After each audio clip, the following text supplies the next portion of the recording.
Assalamualaikum warahmatullahi wabarakatuh. Pemirsa dari Sabang sampai Merauke, selamat berjumpa kembali dengan channel Insan Dongeng. Pada kesempatan ini, saya akan melanjutkan kembali roman klasik Sidul Anak Jakarta bagian keempat. Selamat mendengarkan. Nah, kemana lu dari tadi, Dul? Tanya ibunya. Mana pakaian lu udah kotor? Pasti lu berantem lagi ye, kan? Nah, apa gue bilang? Lihat tuh, tangan lu berdarah gitu. Bener-bener lu anak ye. Daripada orang lain yang pukulin lu, mending gue sendiri yang ngeberi. Nih, hah? Rasain dah tuh. Aduh, nya ampun, nya ampun. Air mata Dul keluar, tetapi hanya beberapa tetes karena badannya mulai dicubiti oleh ibunya. Tiba-tiba dari dalam terdengar bapaknya berseru, untung buat Dul sehingga ia bisa terlepas dari cubitan ibunya yang pedih itu. Cepat-cepat Dul berlari masuk. "Adek apa Dul? Mari lu sini," panggil bapaknya. "Lo berantem lagi tadi, Ame siapa? Ini kenapa berdarah?" Pangkal lengan Dul dipegang dan dipijit-pijit oleh bapaknya, tetapi lekas dihelakan oleh Dul sambil meringis. "Pasti lo kalah berantem." "Kagak lah beh," jawab Dul dengan cepat. "Nah ini, kenapa tangan lo sampai berdarah begini?" Digigit si Amjah." "Ame die lu berantem?" tanya bapaknya. Dul mengangguk. "Tentu lu nangis, gedean dia kan dari lu." "Kagak lah beh, malah dia yang nangis." "Ah, masa dia kalah ame lu?" "Bener beh, ayah beri mukanya 2 kali sampai bonyok. Terus dia manggil-manggilnya nye sambil lari-lari pulang."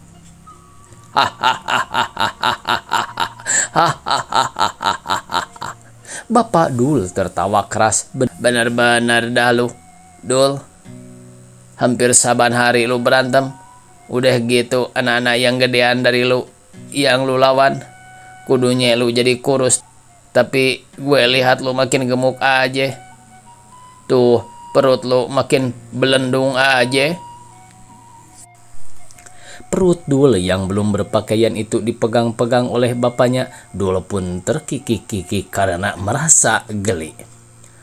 "Makan dulu tuh Dul, ngedongengnya ntar aja," kata Mpok Aminah, ibu Dul sambil meletakkan nasi di atas meja. "Ayo, pakai baju lo. Makannya ambil sendiri di Raksono buruan." Begitu Dul pergi, Mpok Aminah berkata kepada suaminya, "Kalau dia berantem selalu abang alemin. Kagak pernah abang marahin. Jadi dia kolokan tuh. Saban hari dia berantem melulu sama anak-anak lain. Abis tuh pakaiannya pada kotor ame robek-robek. Abang sih kagak tahu di mana. Aye terus pan yang ngurusin Dul." Bapak Dul tidak menjawab, dia hanya tersenyum. Sebenarnya memang senang hatinya melihat anaknya yang selalu menang berkelahi. Terkenang olehnya dulu sewaktu anak-anak dia juga jadi jagoan berkelahi. Tak ada yang berani melawannya. Bahkan anak-anak yang lebih besar badannya pun banyak yang takut padanya. Sampai kini bapaknya Dul pun masih ditakuti orang. Dia terkenal pandai silat dan jago memukul. Akan tetapi sekarang yang ditakutkan orang dari dirinya bukanlah pisau belati atau keras pukulannya seperti halnya jagoan lain, melainkan pada budinya yang baik. Dia suka sekali menolong kawan-kawannya yang sama-sama jadi supir sepertinya. Kalau ada yang dapat kesusahan atau teraniaya, pasti segera dia beri pertolongan. Dia tidak pernah sayang keluar uang untuk menolong. Sekarang pekerjaannya jadi supir bus jurusan Jatinegara Bogor. Saat Dul sedang memijit-mijit kaki bapaknya tiba-tiba bertanya, "Dul, lebaran pan kagak lama lagi nih. Lu mau dibeliin apa?" "Petasan biar banyak aja be," jawab Dul tanpa ragu-ragu. Lebaran tahun lalu babe beliin petasan cuman sedikit, sebentaran aja udah habis. Nah, lo kagak mau pakaian baru Dul? Pakaian juga lah be, beliin yang satu setel, sepatu juga, dasi juga, topinya yang lebar be, biar kayak topi pad pinder. Itu pakaian anak sekolah Dul, lu kan anak kampung, mestinya pakaian kampung aja, pakai sarung, pakai terbus merah atau pakai peci padang. Aja kepinginnya pakai dasi be, anak kampung pakai dasi nanti diketawain orang-orang, macem-macem aja lu ah. Aye juga mau sekolah be, kayak Karto yang rumahnya di sebelah sono. Ucap Dul menggebu-gebu. Enak sekolah be, kita diajar lari-larian, ayun-ayunan, loncat-loncatan, baris-barisan juga kayak serdadu. Pakaiannya serupa aja semua, asik banget be. Masa dah di sekolah lari-larian terus loncat-loncatan? Sekolah kodok dong kalau gitu Dul. Kodok yang biasanya loncat-loncatan aja kagak pakai sekolah tuh. Bener be, diajar loncat-loncatan. Kalau babe nggak percaya, nyok kita pergi besok ke sono, ke kebon sere. Aye sering nontonin kalau pulang dari ngaji.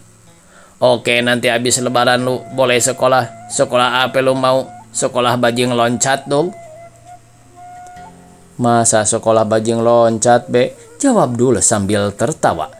Sekolah yang ayah mau, oh no, tempatnya di kebon sere, dekat Tegalan. Masa babe kagak tahu? Iya deh, sekarang tidur dulu, babe ngantuk banget. Mereka pun tertidur, tetapi Dul tak lekas tertidur karena pikirannya melayang-layang kepada pakaian dan topi yang dipakai oleh karakter kartun Pad Pinder dan sekolah yang akan dimasukinya itu. Dul membayangkan banyak yang akan dilakukannya jika dia sudah masuk di sana. Semua angan-angan itu sangat membuatnya bahagia hingga ia tersenyum-senyum sendiri. Setelah bosan berangan-angan, akhirnya dia tertidur. Hari ini Dul masuk sekolah, tak terbayangkan olehnya kalau sekolah yang ia pilih ternyata sangat luar biasa. Dia diajarkan berlari, melompat, memanjat, berbaris, dan hal-hal yang menuntut keaktifan dan ketangkasannya. Terkadang Dul disuruh memimpin kawan-kawannya berbaris. Wah, betapa serunya berjalan di sisi barisannya. Dia berseru dengan keras, "Bersiap, maju, gerak, 1, 2, 1, 2, berhenti, gerak, balik kanan, gerak." Begitulah pelajarannya. Untuk urusan berlari dan memanjat, Dul memang jagonya, tak ada satupun anak lain yang menandinginya. Akan tetapi dalam hal melompat dia masih kalah oleh Karto, tetangganya yang jangkung. 2 kali bertanding, 2 kali Dul kalah. Yang ketiga kali ini tak boleh lagi pikirnya, sekali ini Karto harus kalah. Dia tidak ingin dirinya kalah terus. Dengan hati menggebu-gebu dia mengambil langkah ke belakang sebagai ancang-ancang hendak melompat jauh-jauh. Begitu aba-aba diberikan oleh juri, Dul segera berlari secepat-cepatnya lalu melompat dan pug. Aduh nyak, sakit, keluh Dul di bawah kolong balai. Ibu dan bapaknya langsung terbangun. Dilihatnya Dul terguling di tanah sambil menggeliatkan badannya dan memegang kepalanya. "Lah, kok lu bisa jatuh Dul?" tanya bapaknya sambil mengangkat Dul. "Ternyata barusan ayah mimpi be," ujar Dul sambil meringis kesakitan. Kemudian Dul pun menceritakan mimpinya barusan. Kedua orang tuanya tertawa terbahak-bahak mendengar Dul menceritakan mimpinya hingga akhirnya dia tersungkur di tanah. Dul juga ikut tertawa oleh karena hari sudah subuh mereka tak tidur lagi. Bapaknya pergi mandi ke sumur sedangkan Mpok Aminah pergi ke dapur memasak kopi. Dul pergi ke belakang rumah untuk memberi makan anak ayamnya yang baru menetas kemarin. Meskipun anak-anak ayam itu belum mau keluar dari bawah perut induknya, dipaksanya juga sehingga induk ayam itu ribut suaranya dan anaknya menciap-ciap. Pagi itu pun rumah Dul menjadi sedikit lebih ramai dari biasanya tanpa disadarinya. Ada sedikit kebahagiaan yang hadir dan hal-hal baru yang akan dialami oleh Dul dan keluarganya. Tak ada seorang pun yang mampu membayangkan apa yang akan terjadi dan apa yang akan dialaminya setiap waktu. Hal ini pun berlaku terhadap Dul dan keluarganya. Sebelum waktu zuhur, Bang Ahmad, kemenakan Bapak Dul, datang ke rumah. Secara kebetulan ia langsung disambut oleh Mpok Aminah yang memang sedang ada di beranda. "Assalamualaikum." Bang Ahmad memberi salam. "Waalaikumsalam. Masuk dah Mat sini," jawab Mpok Aminah. "Iye Pok, ada apaan lu datang kemari tumben?" Bener Mpok, maaf nih Mpok, aye bawa kabar dadakan." "Kabar apaan tuh Mat?" "Bus abang beradu dekat Bogor Pok." Mpok Aminah melompat keluar. "Ya Allah, bos abang? Babenya si Dul maksudnya?" tanyanya cemas. Bang Ahmad hanya mampu mengangguk, wajahnya terlihat pucat dan sedih. "Terus gimana kondisi abang? Ada kenapa-napa? Dapat luka parah dia?" tanya Mpok Aminah panik. "Ya macam gitu deh Pok, tapi sekarang abang udah dibawa ke rumah sakit di Salemba. Mending kita buru-buru tengok ke sana aja."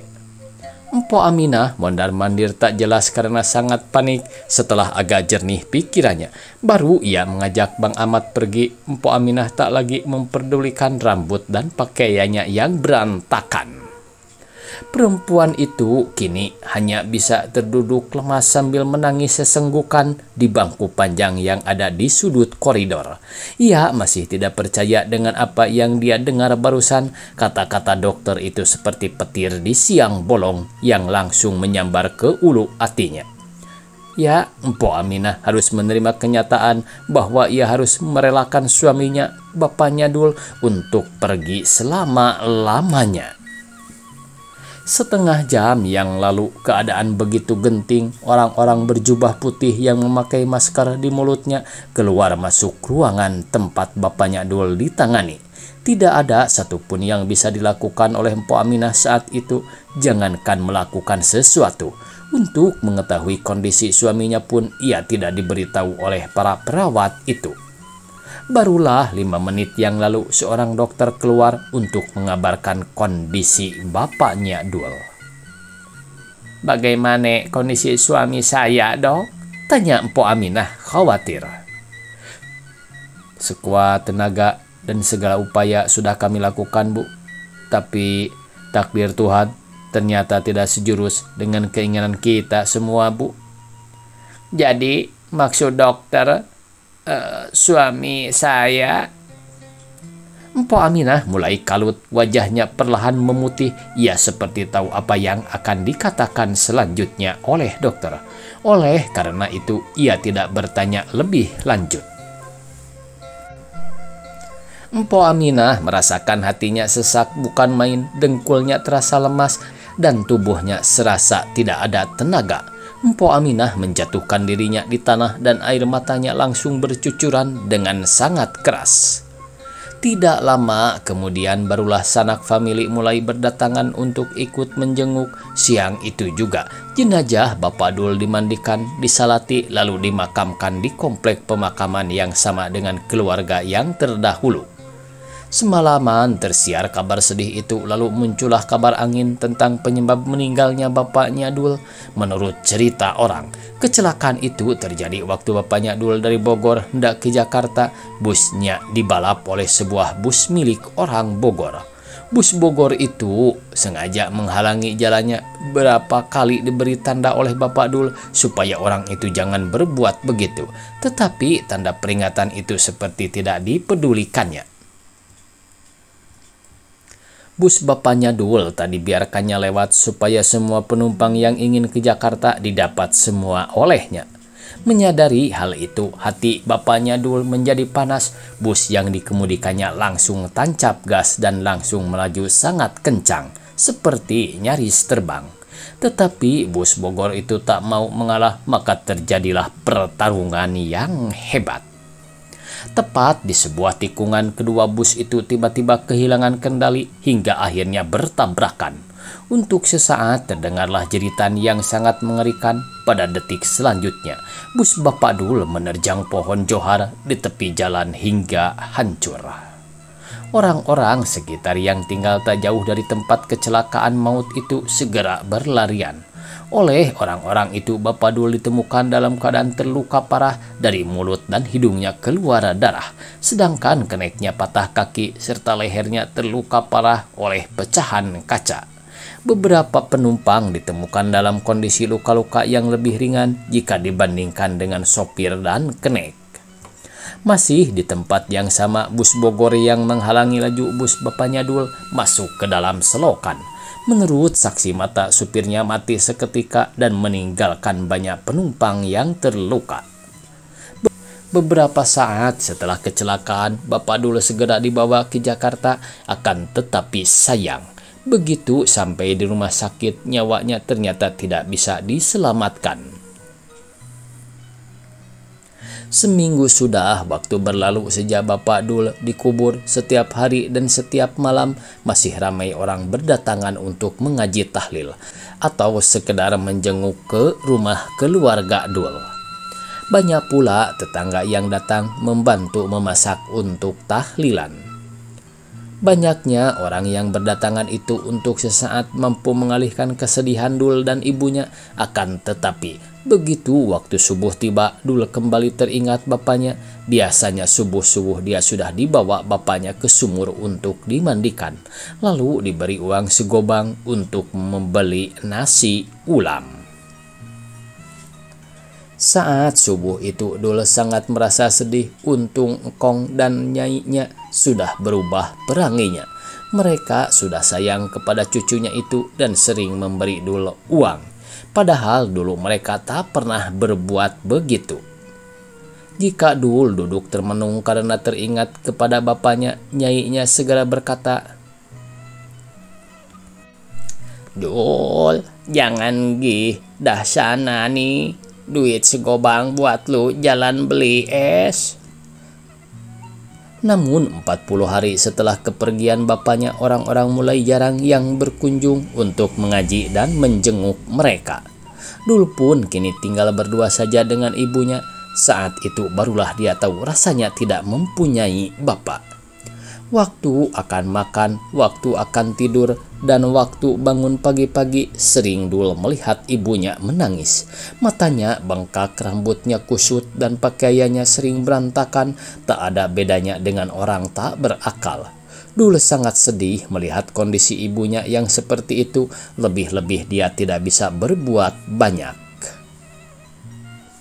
Pada suatu malam, tiba-tiba Dul terbangun dari tidurnya. Didengarnya ibunya sedang menangis. Diam-diam ia mengintip dari balik kelambu. Terlihat ibunya mengeluarkan pakaian bapaknya dari dalam lemari.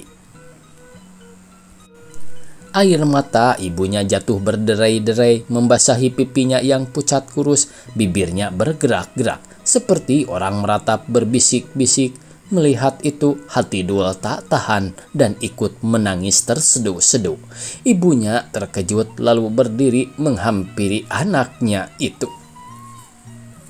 "Kenapa lu, Dul?" tanyanya sambil masuk ke tempat tidur. Wajah Dul diusap-usapnya. "Lu ngimpi?" Dul diam saja, hanya seduh-sedahnya saja yang terdengar. ngimpi ketemu ame babe lu, Dul. Dul tak juga menjawab. Udah deh, jangan nangis lagi. Kagak baik nginget-nginget orang yang udah meninggal. Sekarang tidur lagi ameknya sini. Dul tidur kembali sambil merapatkan dirinya pada ibunya. Sesekali terasa olehnya air mata ibunya yang panas jatuh ke pipinya. Akhirnya tertidurlah ia dalam pelukan ibunya. Dul tak tahu ibunya tidur atau tidak semalaman itu.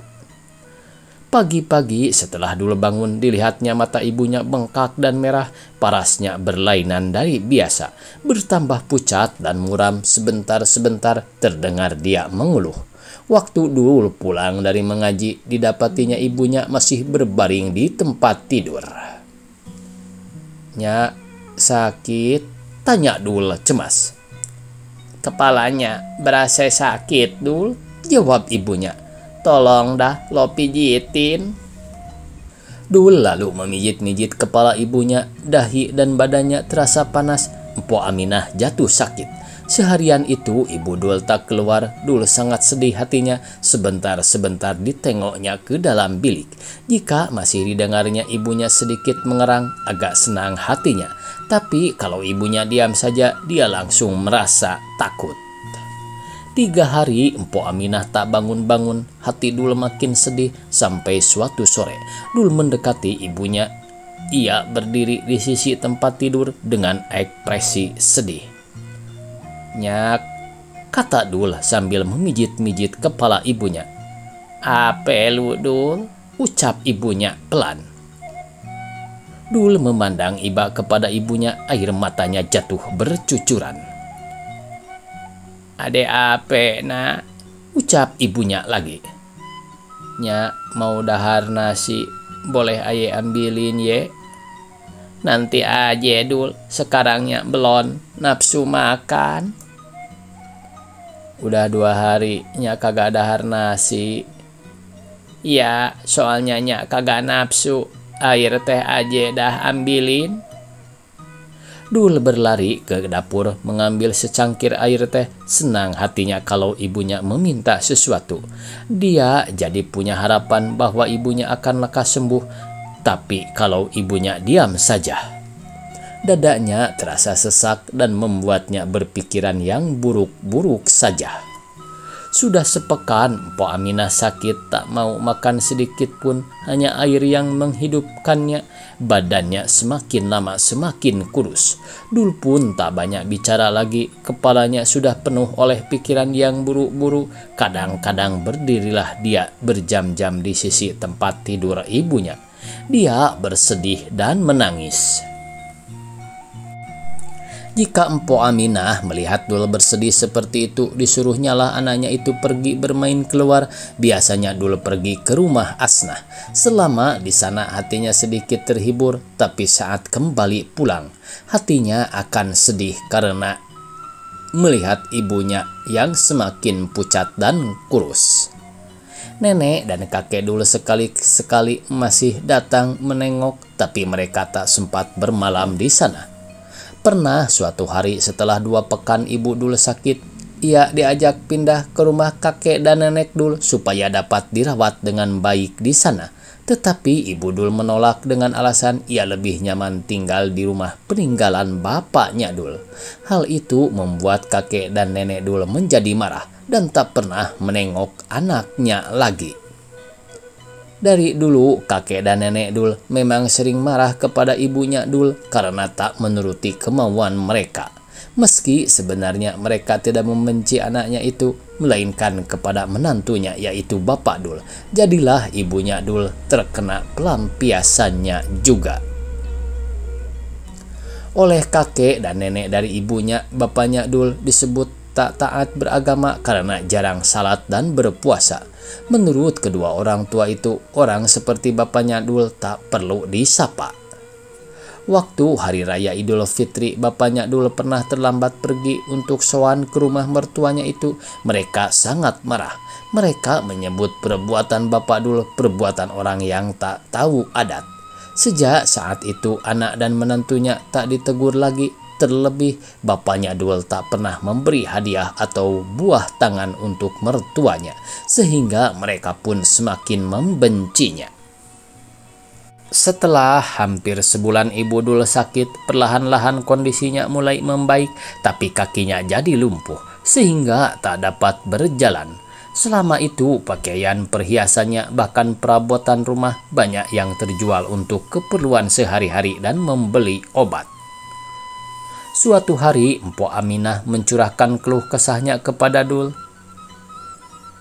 Betul, dulu kita kagak kaya, tapi juga kagak melarat kayak sekarang. Bapak lu masih ada kasih belanja, tapi sekarang kagak ada barang satu. Engkong ame nyai lu kagak mau tahu lagi. Barang-barang ame pakaian udah habisnya jual. Sekarangnya kagak punya duit lagi. Ame apalagi kita beli beras. Sekarang kita udah susah banget Dul. Sengsara banget hidup kita sekarang. Melihat sang ibu yang menangis, Dul pun ikut menangis. Keduanya sama-sama menangis. Saat itu tiba-tiba terdengar orang membeli salam dari luar. Cepat-cepat ibunya Dul mengeringkan air matanya lalu menengok ke pintu. Oh, Mpok Jun, masuk dah, Po, kata ibunya Dul menyilakan masuk orang yang datang itu. Gue dengar lu sakit, Am, tanya Mpok Jun.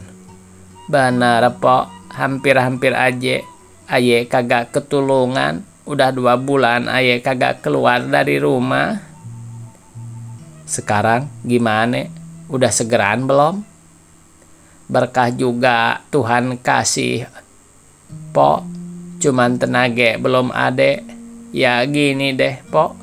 Lagi jelek banget nasib kami. Habis yang satu datang yang satu lagi. Kalau aye turutin hati yang rusak, entahlah. Empok barangkali udah lari dari sini, kata ibunya si Dul kepada Mpok Jun. Saat itu air mata Mpok Aminah kembali jatuh bercucuran. Ah, kagak baik bersusah-susah amat, Am. Diri kita juga nanti yang rusak. Liatin aja gue. Lu kan tahu nasib gue. Laki mati, anak mati. Nyak marah. Sekarang gue tinggal sendirian. Tapi gue susah. Cuma berapa hari aja gue cari kerjaan. Dapat di apotek Matraman. Udah 4 bulan gue kerja di sono. Gaji gue mending juga. Kerja kagak berat, hanya nyuci-nyuci botol, bungkus-bungkus obat. Ucap Mpok Jun coba memberi semangat kepada Mpok Aminah, ibunya Dul. Oh iya, barangkali emang rezeki lo nih, Am. Maksudnya rezeki aye apaan tuh, Mpok? Tanya ibunya Dul penasaran. Gue baru ingat kalau tempo hari ada teman gue yang berhenti dari tempat kerja. Katanya dia mau balik ke kampungnya di Udik. Nah, barangkali lu diterima buat gantiin kerja di tempat gue juga. Mendengar hal itu wajah Mpok Aminah langsung berseri-seri. Baginya ucapan Mpok Jun barusan lebih dari secercah harapan. Benar, aye bisa diterima, Po? Tanya Mpok Aminah dengan wajah semringah. Apa salah ye kalau lo coba dulu? Aduh, Mpok, kalau beneran bisa aye diterima kerja di sono, girang banget hati aye. Coba, Mpok bayangin aja gimana susahnya hidup aye sekarang. Kagak ada satupun yang kasih belanja. Suami udah nggak ada. Orang tua juga kagak mau tahu lagi. Bawa dah aye besok ke sono, Po. Baik, besok gue bawa lo. Tapi sebaiknya lo minta juga izin dulu ame orang tua lo. Ya, Mpok, kata Mpok Aminah kepada Mpok Jun. Setelah Mpok Jun pulang, Mpok Aminah bicara dengan Dul. Dul, lo mesti baik-baik di rumah ye. Nya mau kerja di apotek. Baiknya pulang ngaji nanti aye di rumah aja, jawab Dul kepada ibunya. Sore harinya Empu Aminah pergi ke rumah ibunya untuk minta izin. Dia berpikir orang tuanya pasti takkan melarang, sebab dia sudah begitu melarat dan tak ada lagi yang menafkahi. Kalau dia tak bekerja tentu akan mati kelaparan. Akan tetapi pemikirannya ternyata salah. Baru saja disampaikan maksudnya, bapaknya sudah membentak marah. Bersambung. Billahi taufik wal hidayah. Wassalamualaikum warahmatullahi wabarakatuh.